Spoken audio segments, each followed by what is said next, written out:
Hello everyone, welcome to Rebel Video. My name is Tom Abedi and we are talking about Student Parliament today.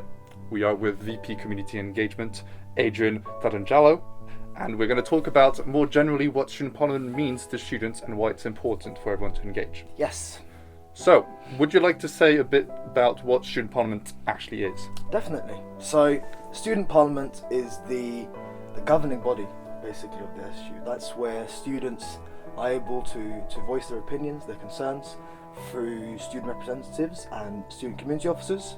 That is where students are able to hold us sabbatical officers, so the VPs, accountable, because at the end of the day, that is Important. That's important, and that's what we obviously run the Students' Union, the organisation, and at the end of the day, it is student driven, and without Student Parliament, it wouldn't be possible, and that is where we are held to account. Yeah, that's why you were voted in for, obviously. Exactly. Talking of which, what kind of power does Student Parliament actually have? So, Student Parliament actually has quite a lot of power. It's where we pass policies that directly impact students in their day-to-day life. A lot of students might not be aware of that fact, but it does actually have a lot of power. As I said about accountability, it's also where the VPs are held to account, and they can question us on our work. They can question us on projects we're working on, and if it comes down to it, that is also the only place where the sabbatical officers, the VPs, could potentially be put out of post. Absolutely, and I think that's a really important part of Student Parliament. It's keeping you accountable, but also the representatives as a whole, Yes. because they're as well were voted in for. Exactly. And with that in mind, who, apart from sabbatical officers, might sit on Parliament? So on Student Parliament, you have the Union Chair. So the Union Chair is the one who, as implied, chairs the Student Parliament. We have 3 Union Chairs. We have a Union Chair in Colchester Parliament, you have a Union Chair for the Southend Parliament, and a Union Chair for the Loughton Parliament. Now, the biggest student parliament is the Colchester one, simply because the Colchester campus is bigger. However, we do have some really good engagement in both Loughton and Southend as well. So you have the Union Chairs, then you have, as you mentioned, you have the sabbatical officers held to account, and then the ones who have voting power are the student community officers that are also elected. And talking of policy, you mentioned it earlier. How would you maybe describe a policy to someone who might not do politics, for example, or might not understand exactly what a policy is? Yeah. So a policy is basically a law that mandates the SU to act.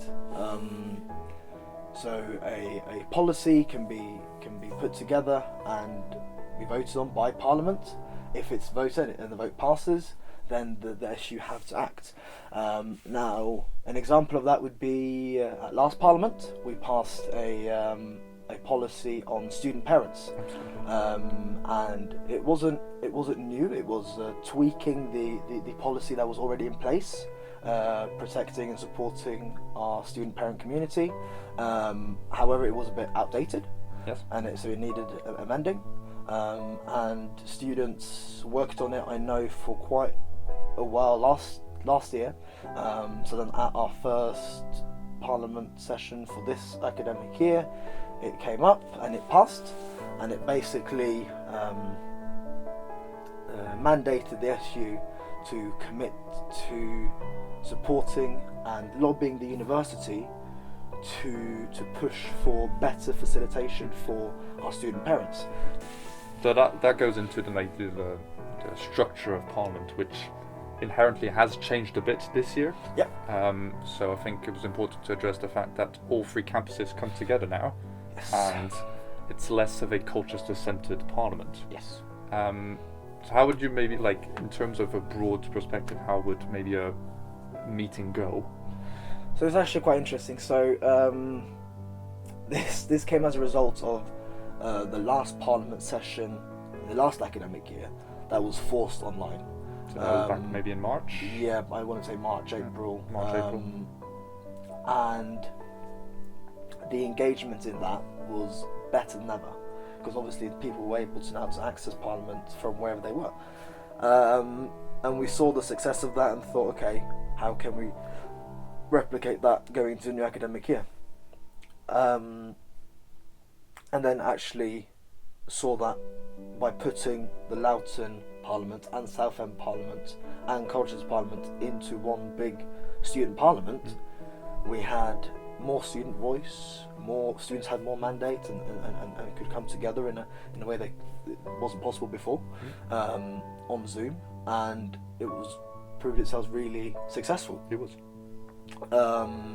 So the structure of Parliament now online is, first we have a more like a general meeting where all three campuses come together on the same call, and then the union chair Philip and our SU permanent staff who help in the background facilitating this divide into three breakout rooms, where Colchester reps and student community officers can come together and have Colchester specific conversations, and then the same for Southend and the same for Loughton, because it's also important, in as much as important to meet in a general room because as well. you discuss the same issues that work for everyone, but then there's stuff that's specific to each campus. And then it's important to have those discussions. And then the sabbatical officers are very much picked up from one room and dropped into another room. So to answer questions, does that change around? So I think the idea is to alternate it, and then if it's a officer specific question, then the facilitators just literally drag you out. And mentally that's a bit of a funny picture, but would you maybe, like, before going into Southend, for example, would you know about the issues that were specifically to Southend, or would you literally dropped in and just know on the spot what the issues are? No, so you do have a certain inkling. Obviously we do have an agenda. I know for the upcoming student parliament in the Colchester breakout room, there will be questions about a student-led initiative that I've been supporting on, and there will be questions in Colchester Parliament about that. So for that, it's important that I'm there to answer those questions that students might have. But I'm aware of that because it's in the agenda. Absolutely. So in terms of engagement and why and how maybe students might engage, how would you maybe tell someone who's not been involved with the SU, maybe someone who's a fresher, for example, who's just knowing about this? Why should they engage? Why should they vote? Why should they know about the Parliament, and how can they maybe do that? That's a very good question. I'll start with saying why it's important. Okay. Because I remember being in my first year, coming into it, and I think the idea of a students' union is very different, especially for international students. I think the UK version of students' union is very different from anywhere else, and realising how unique also then the Essex students' union is, and how much of an impact it has on your student experience, on your day-to-day life as a student. And I remember I was not aware, and it took a long time before I realised how much of an impact the SU had on my day-to-day life. That was gives you a broad understanding what Parliament is, and thank you for coming, Adrian. Thank you for having me. And thank you for listening to this amazing video we've made with Adrian, and I will see you all very soon.